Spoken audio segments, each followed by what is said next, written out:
Hello everyone, আর আজকে আমি একটা ফ্রেন্ডের বাড়ি এসেছি। আর কেন এসেছি সেটা তোমাদের নিশ্চয়ই বলবো। আর এইদিকে দেখো আমাকে বসিয়ে রেখে নিজে কাজে ব্যস্ত হয়ে গেছে।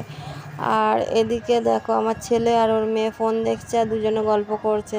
আর আমরা এসেছি বলে কত রকমের আইটেম রান্না করেছে, কত কি রান্না করেছে দেখো। তো আমার ছেলেকে একটু আগেই খেতে বসিয়ে দিয়েছে, কারণ হচ্ছে আমার ছেলের আজকে ক্যারাটে এক্সাম।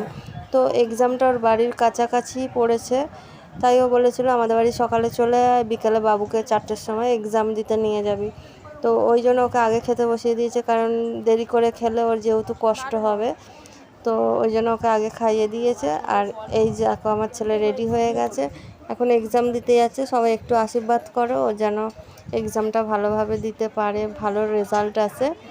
তো দেখো ছেলে বেরিয়ে গেছে এক্সাম দিতে, এখন নিয়ে যাচ্ছি। তো আমরা একটু আগেই পৌঁছে গেছি, বেশি কেউ আসেনি বলে ওখানে একটা মন্দির ছিল, তো মন্দিরটা একটু ঘুরে নিলাম। দেখো কত কি ঠাকুর আছে ওখানটা। তো অনেক কটাই ঠাকুর ছিল, বাবা পঞ্চানন্দ, মা শেতলা, কালী ঠাকুর, বাবা বড় ঠাকুর, অনেক কটাই ঠাকুর বেশ দেখলাম। আর এদিকে স্যার এসে গেছে, ওদের এক্সামটাও চালু হয়ে গেছে। দেখো ওরা এক্সাম দিতে শুরু করে দিয়েছে। তো এক্সাম শেষ হওয়ার পর ওদের বাড়ি ফের আসি, কারণ ব্যাগপত্র ছিল তাই নিতে এসেছি। তা আজকের মতো এইটুখানি ভিডিও, টাটা।